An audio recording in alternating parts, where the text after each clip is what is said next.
Good morning, everyone. Welcome to the Kaweah Delta Employee Huddle. My name is Tom Rayner. Today is the 21st of May, 2020. This is our 7th Employee Huddle. I'd like to first start off by thanking everyone for watching live or planning on watching the recorded section later in the day. We're glad you've tuned in. Our goal for each of these employee huddles is to keep you up to date on the latest COVID-19 information, developments, and changes, and anything that's going on at Kaweah Delta. So last week, Jag Bath and Ryan Gates talked about how we were reopening, and in fact, on Monday, we started to do some selected elective procedures and surgeries. We're here today to answer questions that have been submitted, and during the chat section, we are also here that you can submit some chat questions as well as our offers to look at answers and try and explore any issues that you may have during this program. Kaweah Delta is recording this presentation, and it will be posted at the employee portal tonight. So today we have Carrie Noeski and Diane Cox here to answer questions and issues relating to COVID. Gary Herbst, our CEO, will be coming later for the chat section. So we're looking forward to that. Again, thank you for joining us. And Deborah Velosin, I'm going to turn it over to you to start the program. Thank you, everyone. Thank you so much, Tom. We appreciate you coming and joining us. Carrie, welcome back to the program. It is always good to see you, and we appreciate you taking the time to come and answer the questions that have been submitted and anything that comes in on the chat lines. Are you doing okay? I am, and I am glad to be back. I missed everybody last week, and I just really do like having this time just to connect with the team. I really appreciate the questions, and please keep them coming. They make us think. They bring things to the surface that we might not have considered. As you can imagine, hundreds of things have changed in the last 2 months plus. So everything that comes up and everything that's out there, we need everybody's eyes and ears. Everybody is their own almost CEO of their area. You know what you do best, and if there's things that we need to consider or things we need to clarify, then we want to be able to do that for you and get you the communication. So this is great, and if anybody needs additional, please reach out at any time. Okay, thank you, Carrie. I'm going to go a little bit out of order and throw a question up at the front. So we're noticing the number of positive employees is continuing to go up. So what are your thoughts? So our employees are community members faced with the same risks and concerns of contracting the virus as everyone else. We're not immune to the virus just because we're healthcare workers, and we all actually are more at risk because not only are we exposed to it in the community, we are still exposed to it here where we do care. We minimize exposure as we do all year with everything by gloves and masks and gowns and hand washing. But we're still at risk of exposure. So the plan was never to stop the spread of the virus. We were never going to prevent people from contracting the virus. The exposure is so high because nobody has immunity. And that includes all of our healthcare team. So the reason our healthcare team are heroes are because they are constantly putting themselves in contact with people either who do have it or could have it. We don't have the option to isolate at home and avoid contact. That's just not our option. So that's where the hero part really comes in, is we still come to work, we still take care of people, we still do what needs to happen because people need our care. Mm-hmm. So we have people here, and we have healthcare workers here doing that care, using the PPE, taking care of themselves, but because we don't know exactly how to prevent someone from truly contracting the virus, there's things that still could come through.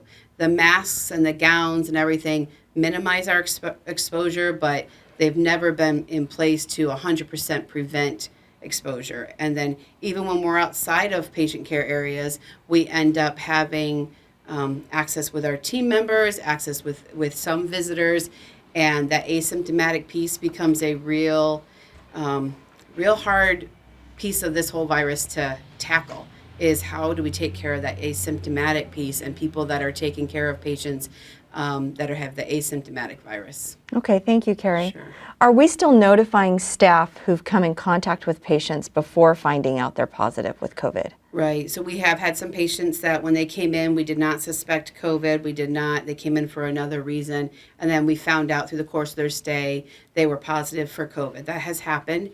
And staff that we're taking care of are put into what's called, the technical term is a line list. And it's everybody that has documented care for that patient.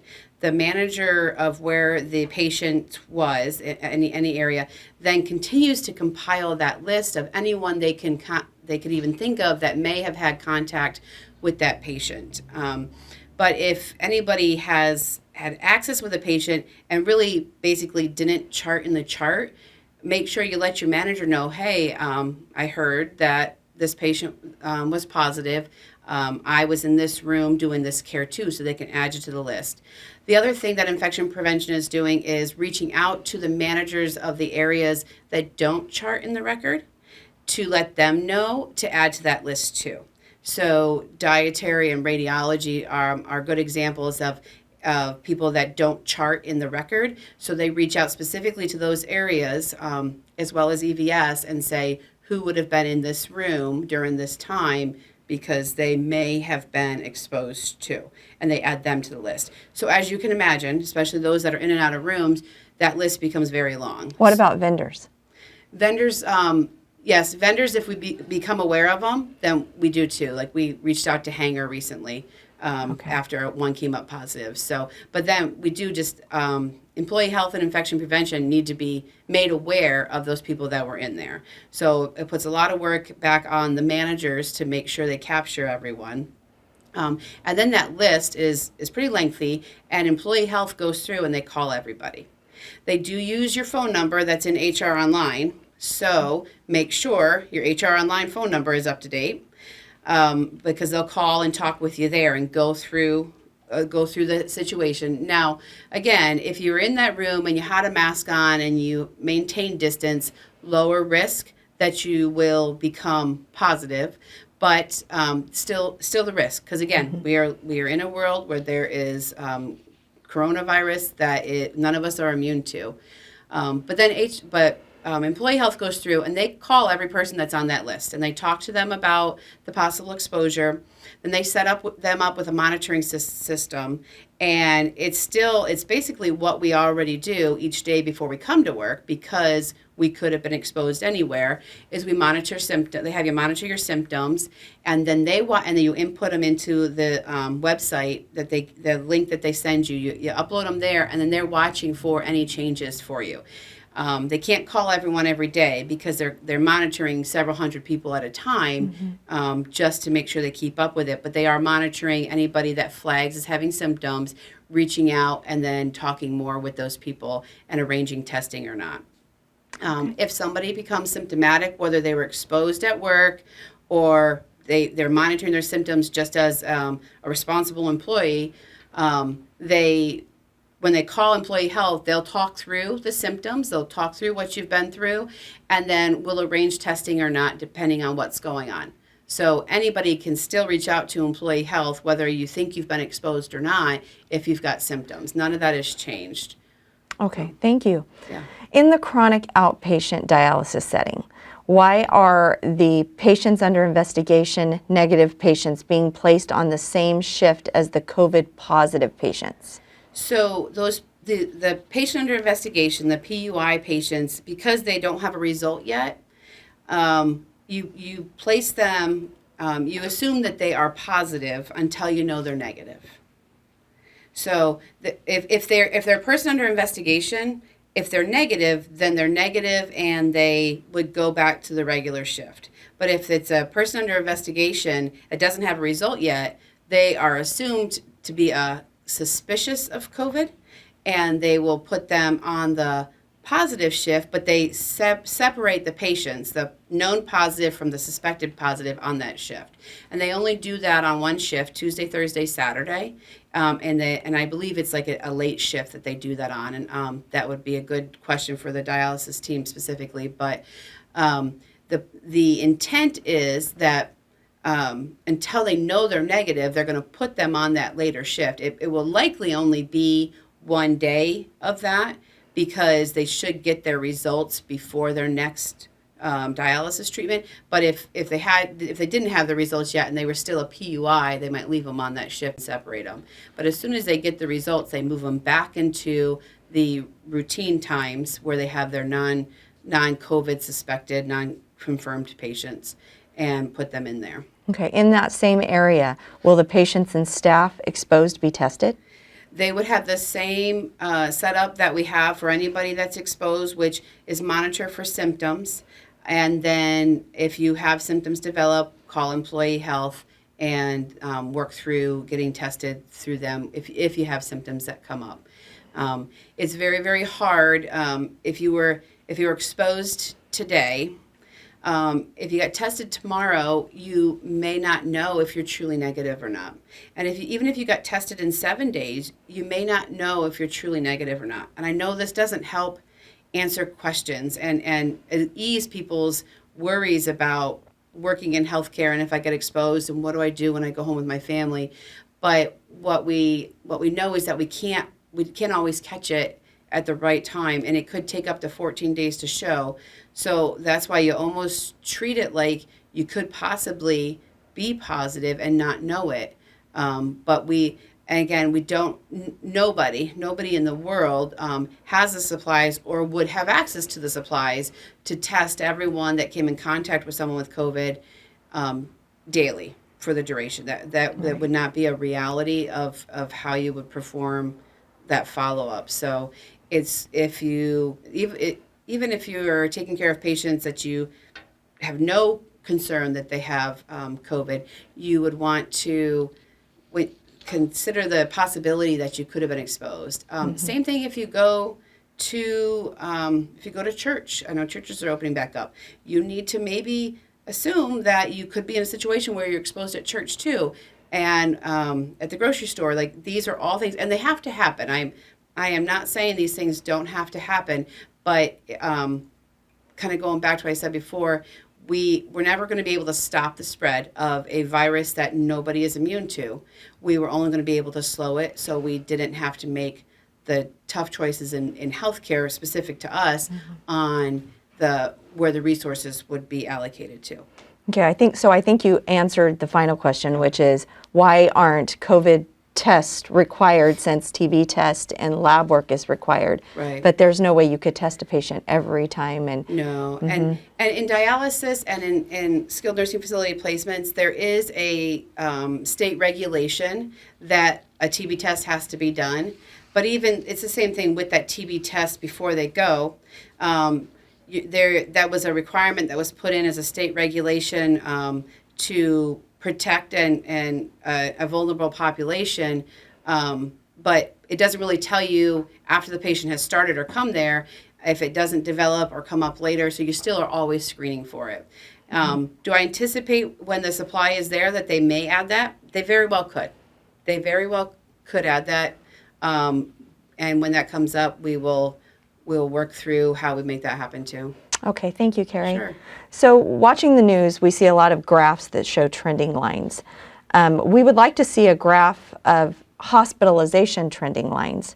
So does Kaweah Delta, we know the county has something kind of like that, but the other night in our town hall, the same question was asked, that we would like to know how many patients over the period have been hospitalized. And so do you think we could look into something like that? Yeah, we've been tracking it. So I think we could. I think we could do that for Kaweah. I don't think I could do for the whole county. Obviously, the county would be working on that, and I don't think the county splits out the different hospitals. But I think that's something we could absolutely do and post and show.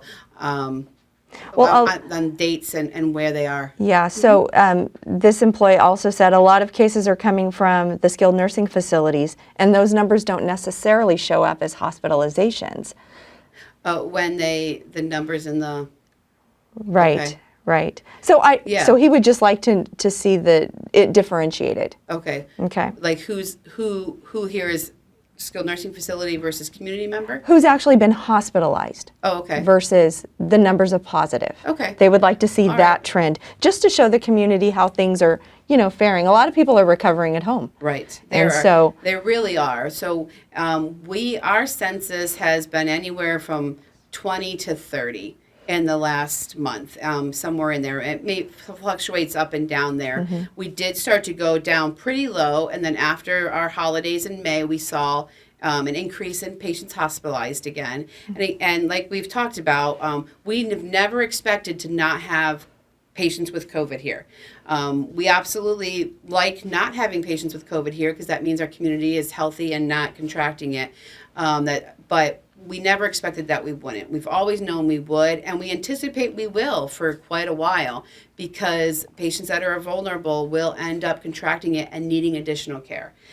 So we want patients that have COVID to seek health care. We also want patients with chronic disease in general to seek health care. We want our employees to speak up if they're having symptoms and let us know so we can get you taken care of early and reduce you being put in a position where you feel like you have to come to work. Absolutely not. We want you to know that we know it's not easy to avoid getting this virus. It's not easy. We are doing everything we can to keep everyone safe and give everybody what they have while making our supplies last long term. But we also know that it's not your fault if you get it because it's so easy to get. We do expect that people will be really conscientious to wearing the mask and washing your hands to minimize if not your own risk, your risk to other people or your patients. Don't go in patient rooms without a mask on. That is not okay. We have masks and we have ways to make sure patients are taken care of and kept safe. And don't sit with your peers without masks on. Make sure that you're just doing that to take care of each other. But other than that, we do know that the virus is easy to get. So as we're seeing a rise in the testing of COVID numbers because more tests are available, we're testing everyone. Are the numbers going up because more tests are available, or are more people just displaying symptoms? It's likely a combination of both. When we have more people positive, we have more people making contact with other people, we're going to have more people that are going to contract it. But we are able to test a lot more. And there's a lot more people in the county doing testing. So other providers in the county are doing testing other than just us now. For the longest time, it was only the county and then only Kaweah Delta. And others have been able to get access to it, or they're using commercial labs to test more people. And they're finding more cases. So, and it's a good thing that we can identify more people and do more testing. But yes, when you test more people, you're going to have the numbers are going to go up. It's just a matter of how rapid that growth is, which I believe the county is working on more information countywide on what is the growth rate. So obviously every day you're going to see more cases. But what's the growth rate from day to day? And that's more appropriate to come from the county because they have the whole picture. We have just Kaweah Delta. Okay, perfect. So there have been patients who are asymptomatic who've been tested for skilled nursing facility placement purposes, who've tested positive after being at the hospital for weeks. Is there any talk about testing all staff on those floors who've come into contact with these patients? So we're not testing all staff that come in contact with those patients. We just don't have the ability to test everybody, but we are, if they come up on that list, monitoring symptoms through employee health. But again, I would encourage everyone to just monitor your symptoms anyway because you work in healthcare, and watch for it, and then alert your manager and employee health if you think you have symptoms. Okay, so Carrie, a question's come across on the chat line. So have we had any positive cases recover and then test positive again? So we have not had anyone that has recovered and been retested. What we have had is a different sample deeper in the patient's respiratory tract come up positive, which the only thing that really would tell us right now is that when the virus isn't present in the nasopharyngeal area, it may still be in the lungs. And this is one of those things that the science hasn't caught up with the virus yet, whether that is from the proteins that are left behind from the virus that are being detected by the testing kits, or the testing kits, or if the virus has settled there. There's just more to know. So that has happened, but people we've had 2 negatives, they've gone home, symptoms gone, haven't come back with the virus again and come up positive again. And then this does come down to how good a quality of the swab is at this point in time. So that's where we've tamped down, and I know this was something we've talked about even early in these discussions, is how good are people actually swabbing to know if they're positive or negative. And yes, that definitely is something that we continue as more people are testing, sharing that education out wider so that the nurses doing the collection are getting a really good sample from the nasopharyngeal area. Okay, so there's a lot of discussions right now about the antibody testing that we're getting ready to roll out for our employees. So how specific is the antibody testing at Kaweah? So the antibody testing will be able to tell if you have antibodies or not, which would be an indication that at some point you had the virus. If you're currently sick right now, it won't tell you if you're currently sick, but after a period of time, when your body has fought off the virus and you've built the antibodies, the test itself will detect the antibodies. There's a different test, and it will give levels. What those levels mean is, again, still one of those things that science and research haven't given to us yet. But the levels are there, and then once we know more, we'll know what level equals immunity. We don't know that yet. We don't have that information, so when you get the level back, no matter what your level is, we can't tell you that you're immune at this point in time. We need more information still as we go through this. Okay, thank you, Carrie. So just to finalize your question, so do you want to give an update on the PPE and how we're doing on that? Yeah, so we've known since the beginning that PPE was a struggle. And the way hospitals in general ran was you got routine PPE deliveries.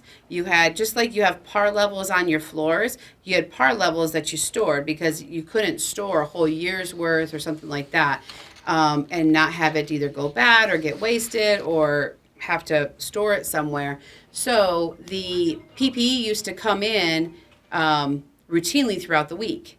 As soon as this crisis started, we started trying to increase our PPE supply. Back in January, when the pandemic started kind of looking like it was going to reach worldwide.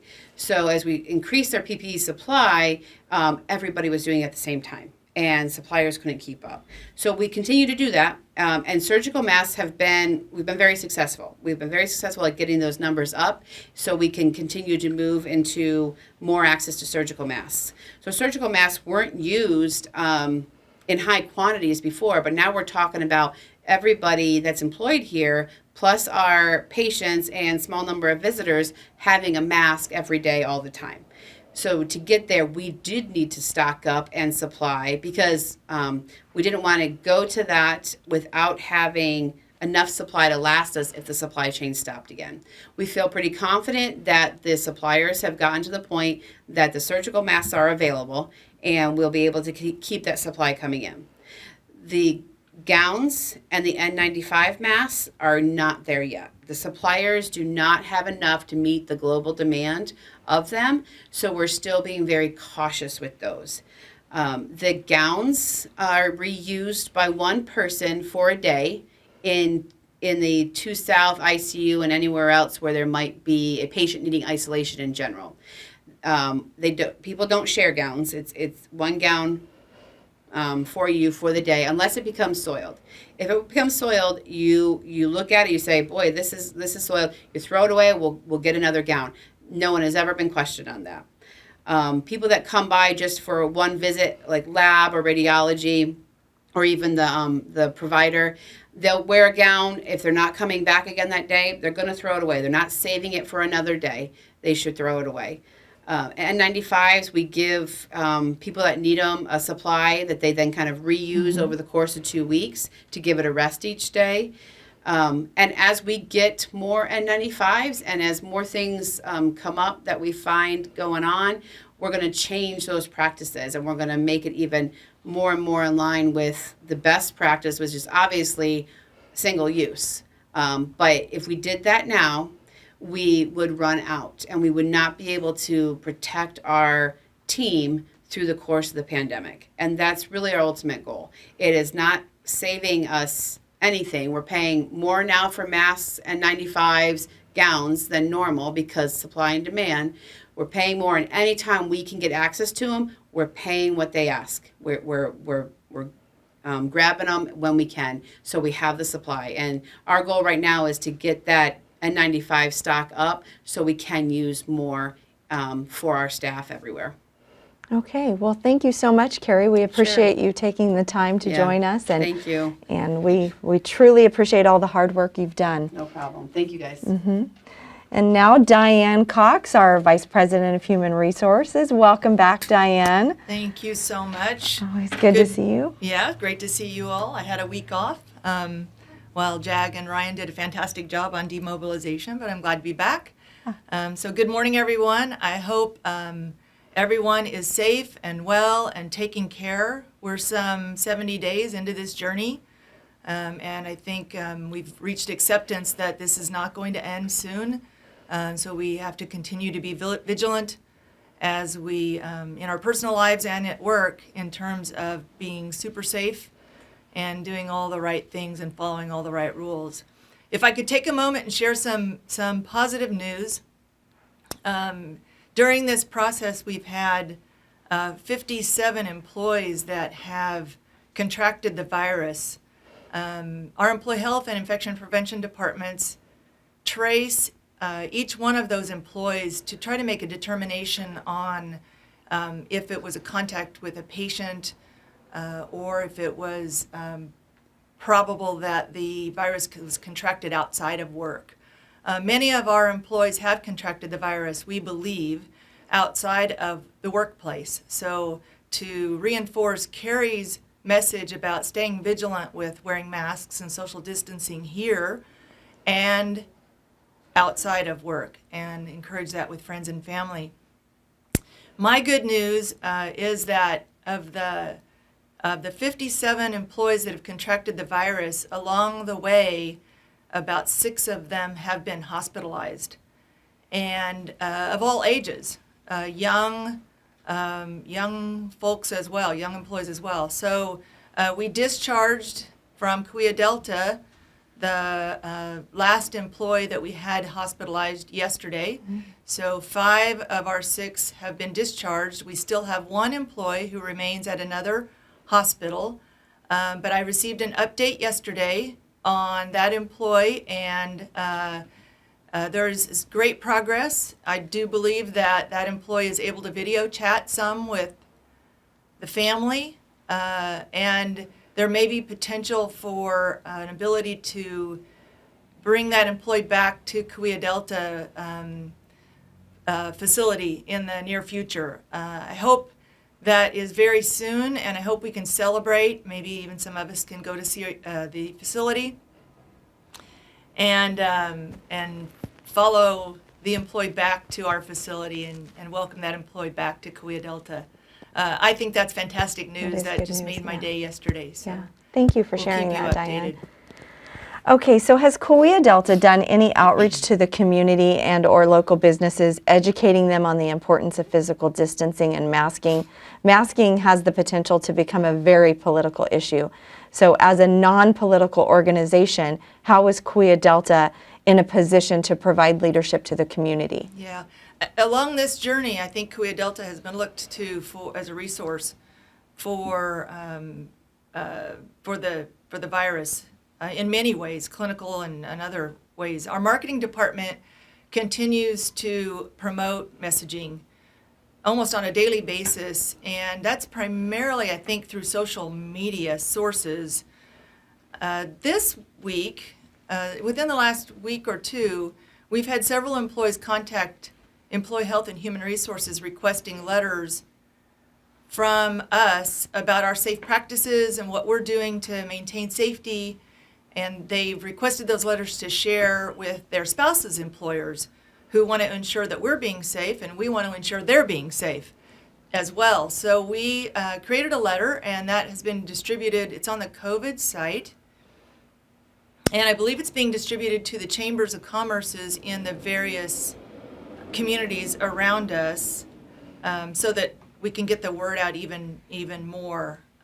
We are beginning to, or have been, distributing materials to local medical groups and physician offices to make sure they're well informed on the right protocols around masking, social distancing, hand washing, and the like. Okay, thank you. So what sort of communication, besides emails, do managers receive about not permitting activities such as potlucks in their areas? Early on, probably by late March, we did communicate that we were concerned about potlucks occurring. I don't know that we got that message out enough to our leaders. I don't know that it went out repeatedly. Of late, we became aware of a potluck that had occurred in a department, and so we began reinforcing that message again, and we will do it more often, I think. There's been an incredible amount of information that's gone out to the leaders about operational changes and clinical issues since the beginning, and for a potluck to occur in a department, I want to believe that the manager either missed the message or didn't really relate what was occurring as a potluck. So the message has been reinforced. If an employee has a concern, I certainly hope they can bring it up within their department. If it doesn't get addressed, I would encourage an employee to go to their director, or come to Human Resources and easily send an email message to Human Resources group, and I promise it'll get responded to in pretty short order. Yeah. So yeah, we'll continue to message that out more frequently. We understand, though, how difficult that is. I mean, our society, we equate community and family with food. So we understand how hard that is to bring in prepackaged, individually wrapped snacks, and that's as much as possible. We want to support our local restaurants too, and bringing in food from the local restaurants in individually packaged ways without sharing utensils and tools would be preferable. Right. So we're going to move into some staff accountability questions that came in. So if our clinical staff is out in public posting on Facebook and Instagram that this virus is a hoax and they're not wearing masks when out in public, how do we expect our community who's not down here on the front lines to be compliant? Yeah, it's a good point. I think our employees, because they work in healthcare, are looked to as role models for their families and their friends. We certainly get asked a lot of questions about the virus, whether we're close to it or not. We're looked to as a resource for that.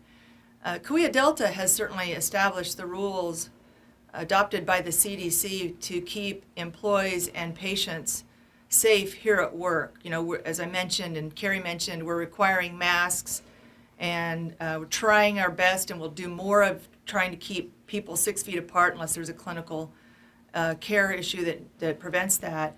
And certainly hand care, hand washing. While not at work, we can only encourage our employees to be those role models and to adopt those same safety measures to keep themselves safe and their friends and their families. It does disappoint me how people use or misuse social media, not just on this topic, but in general. I just don't think people understand that when they post something, they believe it's through their private group, but it can go worldwide. And I certainly think it can impact a person's reputation. So I just encourage people to be thoughtful about anything they put out on social media. But I certainly look to our employees to be role models for the community. So regarding the face mask policy that Kaweah Delta put out, what enforcements are being done for employees or to employees who are not following that policy? Yeah, we put out a news you can use. I think it was under Regina's name earlier in the week, being very specific about the expectations that we have at Kaweah Delta. You know, we take care of very ill people here, and we need to be an accountable and a safe workforce. So, you know, my stance on it is I always want to make sure that communication is received, the expectations are known, they're understood.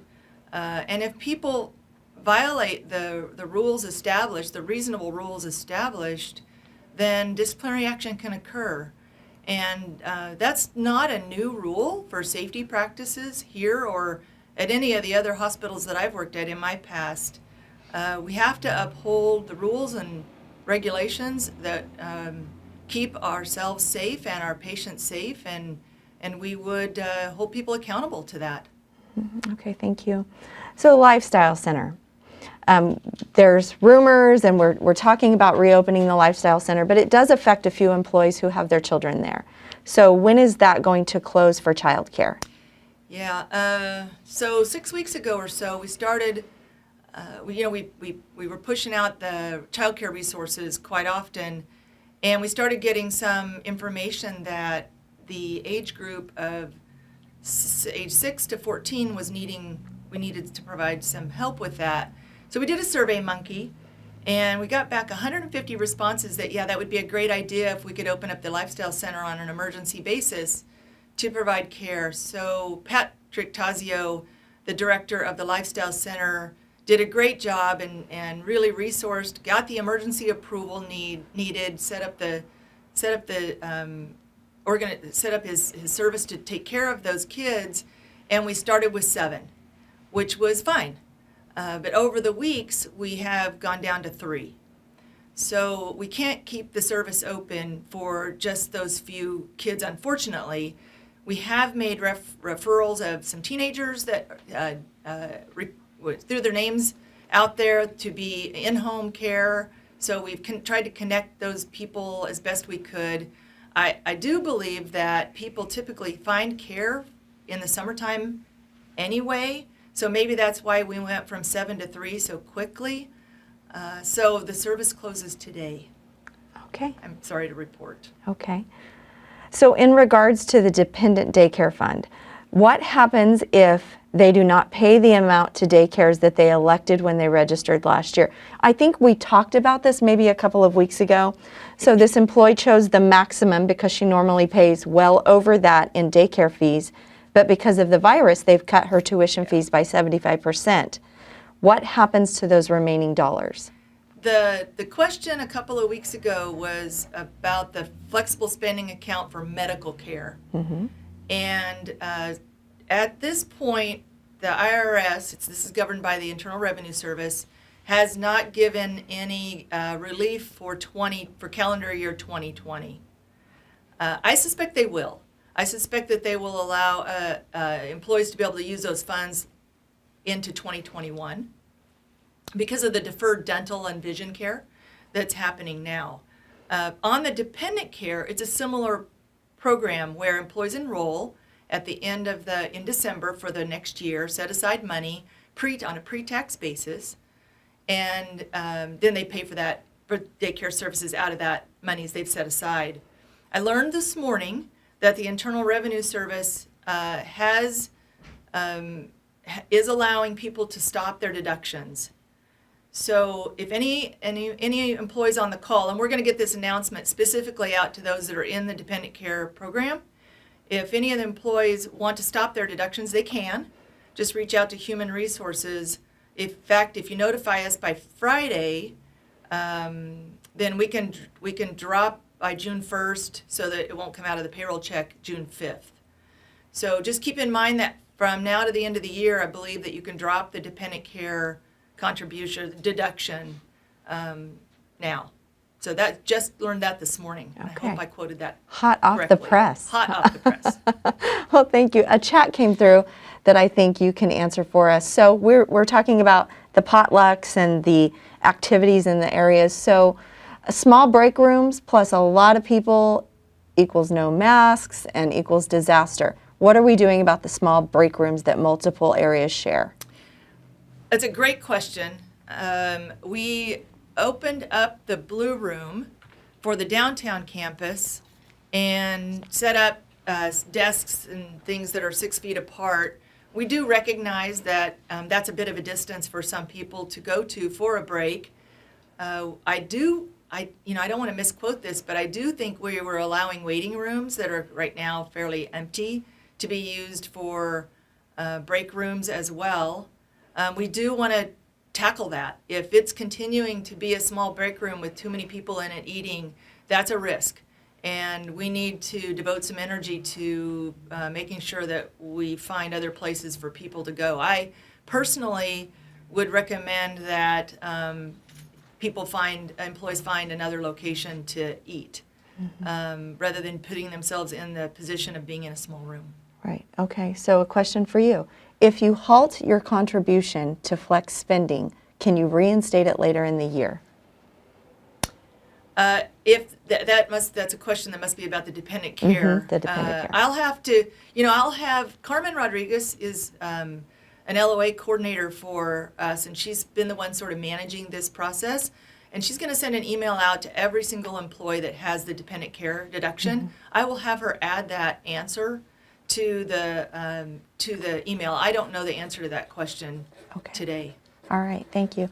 Diane, thank you so much for joining us again today. My pleasure. We appreciate your time. It's everybody the stay safe. 7th huddle. I know. And so it's been 7 weeks of questions, and you guys really, coming on and being transparent, and we do appreciate you and Carrie just making a commitment to us It's for my this pleasure. huddle. Email me personally or Human Resources. If you have any questions, we're happy to be there to help and support. And just everybody have a nice weekend and stay safe and social distance as we get through the Memorial holiday. Thank Okay, you so much. fabulous. So we are going to bring Gary in, and just to remind all of you guys that the chat lines are open. So if you have questions for Gary is here. He's loitering in the lobby. Sorry, That's okay. I heard my name. Welcome, Gary. All right, thank you, Deb. Happy Friday. Happy Friday to you. Yeah. Yeah. Thank you so much for taking the time to come on all of these webinars and answer questions. Yeah, this feels like a second home to me here. Yeah, spent a lot of time in the studio. Yeah. Well, you know what? We did have a question come in.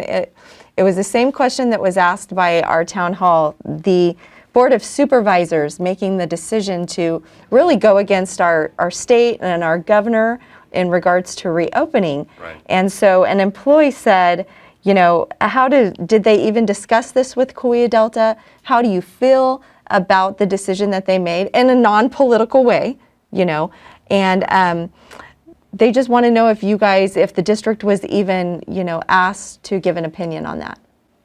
The short answer is no. While we do work very closely with the local county health department, we don't really interact that much with the Board of Supervisors. We probably have worked closer with the Visalia City Council than the Board of Supervisors. But no, we did not. We were not consulted. We were not involved in the decision. And if you'll indulge me for a moment, I think I'll just give some folks some context. So I think it was back on April 28th that Governor Newsom kind of unveiled his 4-phase plan to reopen the economy, to reopen society. Phase 1 of that plan essentially just reaffirmed that essential businesses were allowed to continue to operate. So grocery stores, hospitals, police, fire, emergency services. Also utilities, garbage, sewer, water, things of that nature. Those were all in phase 1. And then phase 2 is what started opening up, where we saw restaurants doing curbside service and takeout and things of that nature. There are 2 phases. There's an early phase of stage 2, and then there's an advanced phase of stage 2. And about a week or so ago, all counties were moved into that early stage of phase 2, except for the Bay Area and LA County, that because they've been hit so hard, they had more strict local ordinances that have been put in place. So Tulare County was part of that early phase 2. So we got to do everything that every other county could do. And then the governor started talking about kind of a second phase of phase 2, what he calls phase 2 advanced. And that's where you start seeing, again, more businesses opening up, shopping malls, retail stores, clothing stores, curbside pickup only, so no actually going in and shopping in there, but now opening up in-house dining as well, as long as you have the social distancing and masking and all the other things that restaurants need to do to protect us. So that was in phase 2 advanced. And unfortunately, Tulare County, along with 4 other counties, including Kings County, just because of the high positivity rate that we're still continuing to see in our county, and the positivity rate is what percentage of those that you test positive. Kaweah Delta is running about 10% of all the tests that we've done, all the specimens that we've collected, which is well in advance of 5,000 now. So we're running about 10% are testing positive. At the county level, it's more like 13%. And what the governor said is to move into stage 2 advanced, you have to be below 8% for the last 7 days in a row. And so we don't meet that, and so therefore Tulare County was not permitted to go into phase 2 advanced. Again, just the 58 counties in California, and so just the 5 of us were not able to move into that. And so that understandably is really frustrating for Tulare County, for our local businesses, our local governmental leaders. Definitely has been very frustrating for the County Board of Supervisors. Pete Vanderpool, who's the chairman of the Board of Supervisors, has come out very strongly how upset he has been with the fact that Tulare County is not being permitted to open up more.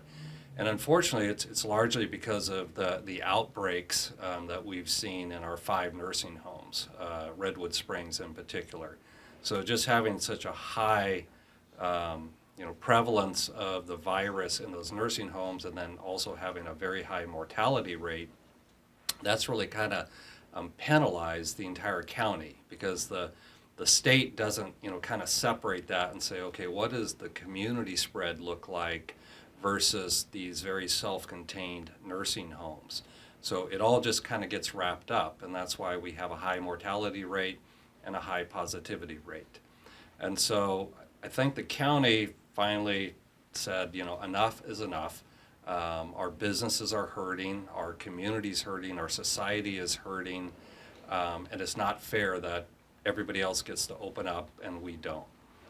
So I was not surprised to see the county kind of push back against being named one of those top 5. I was surprised by the county taking the position, we're going straight to phase 3. We're not even going to bother with phase 2 advance. We're going to phase 3. There's not a single county in the state that's at phase 3. Phase 3 opens up all kinds of other things, including gymnasiums and churches, and allows for larger gatherings. There's still many things like concerts and sporting events with audiences and things like that that are prohibited. But there's a lot more opening up under phase 3. So I thought that was it was a bold, unexpected, and again, clearly we were not consulted. As you might expect, almost immediately, the county received a nastygram from the state of California, basically censuring them for defying the governor's order It also threatened them that the $47 million in emergency funding that has been allocated to Tulare County, there's this big appropriation that is going out to all the states to help the state and local governments, and $47 million is what Tulare County was allocated. So the state basically told them, if you're moving to phase 3, then you're pretty much telling us you don't have an emergency. So you don't need these emergency funds. So we're going to pull those back. Which ultimately affects us, correct? Absolutely. Kaweah Delta. Absolutely. Now, you probably then saw the Visalia City Council and the Tulare City Council kind of rebuked the Board of Supervisors and sent a letter to the state saying, don't punish us for the action of the Board of Supervisors. We're continuing to strictly follow the governor's actions, and so that's what they've done. What's interesting, though, is so the Tulare County is it's a governmental agency, very much like Kaweah Delta. We are a political subdivision of the state of California, being a public district hospital. And so we have a publicly elected board, just like the Board of Supervisors, and they have to follow what's called the Brown Act. And the Brown Act requires that anything that that body acts on has to be formally placed on the agenda of that board meeting and posted in advance to the public. And the fact that this agenda item was not, or this discussion and action the board took was not on their formal agenda and had not been posted, essentially means that it never happened. That vote is null and void. So they didn't necessarily break the Brown Act or violate it. It's just that their action means nothing. So if they really want it to be meaningful and to stand and be a formal, declaration or position they've taken, they actually have to do over what they did. They would have to go back at their next meeting, put it on the formal agenda, post it, and then act on it in that formal meeting. Do they meet once a month, or do they meet more regularly? They generally meet once a month. I mean, like us, they could always call a special meeting if they wanted to. I'm only speculating, and again, I've been very careful not to express my own personal views. I want to stay apolitical on this particular matter. I'm not going to criticize or judge them because I appreciate their frustration. But I would be highly unlikely, improbable that they're going to do this over and actually go back and do it the right way to make it, a standing order. Okay, so a couple of chats are coming in for this. When you say nastygram, did you mean official letter? Yeah. Yes. Okay. In fact, I think they may have even received it the night of. Yeah, I think the they board did. meeting. Yeah. Okay, and then another comment said, thank you so much for that explanation. Gary, isn't it disingenuous for the TCBOS to imply that the only reason we can't move into stage 2 advanced is because of the nursing home outbreaks when Tulare County doesn't meet the reopening criteria related to cases per population count and test positivity rate, even after excluding the nursing care cases? Yeah, and somebody's probably done the math before I have.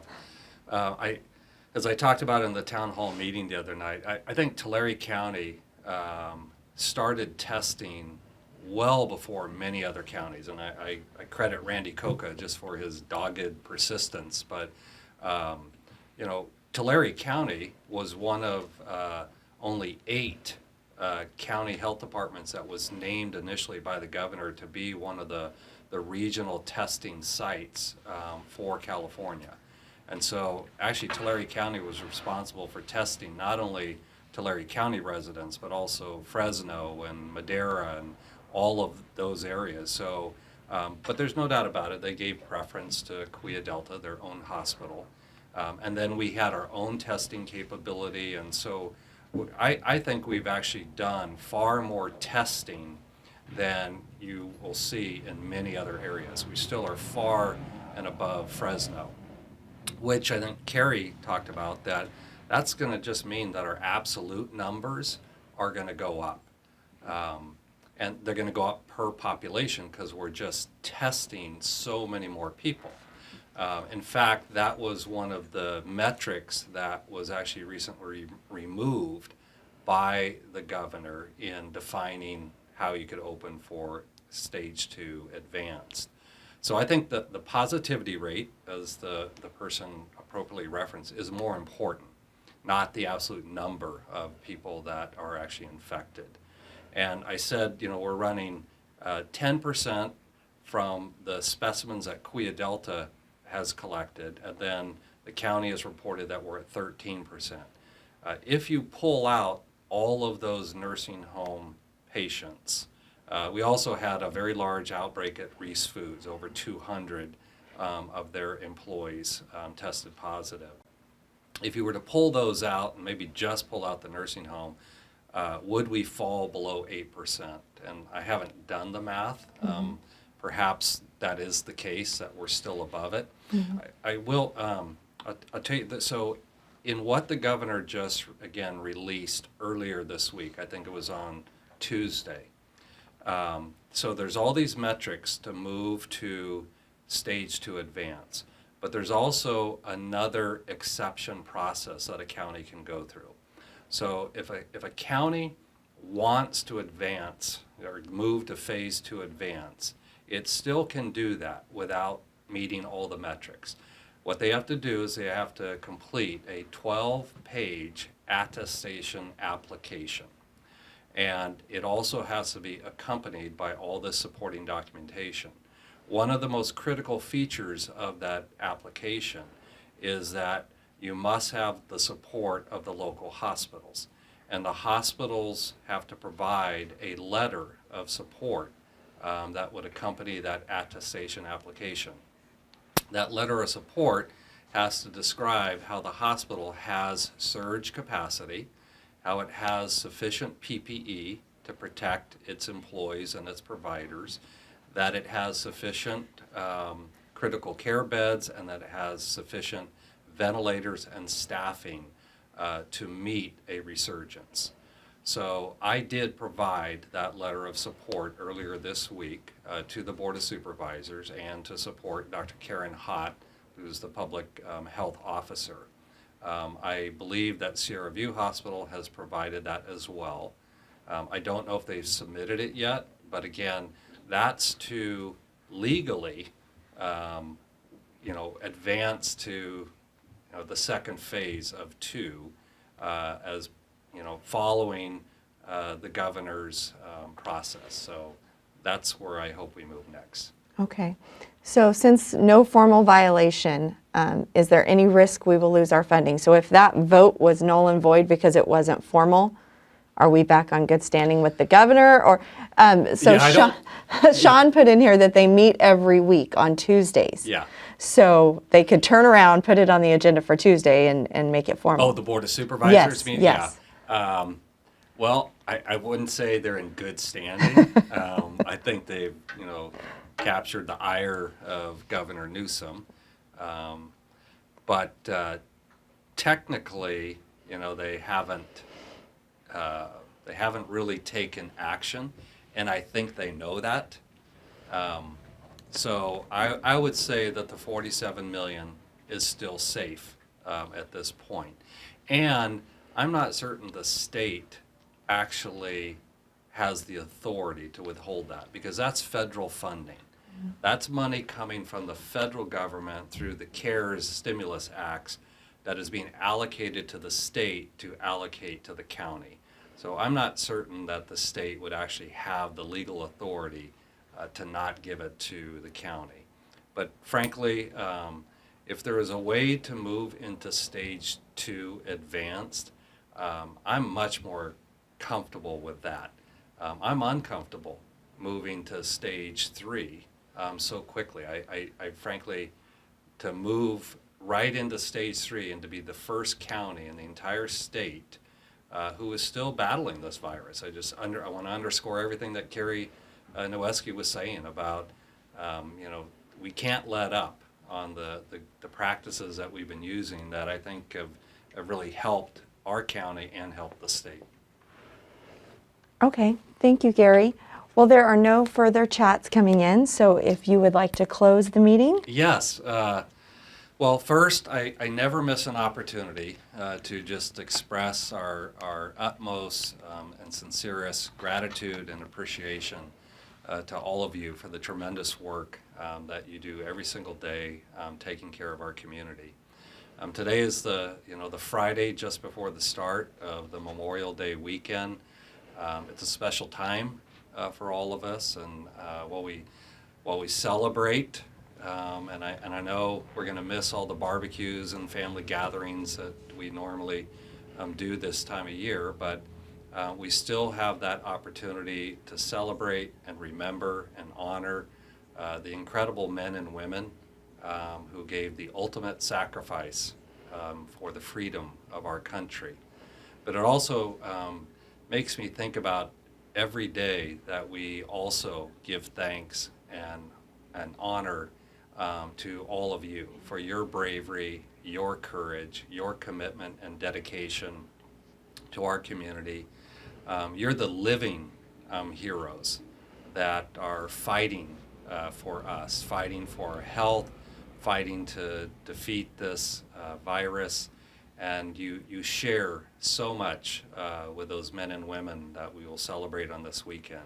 Just your character and your commitment to all of us.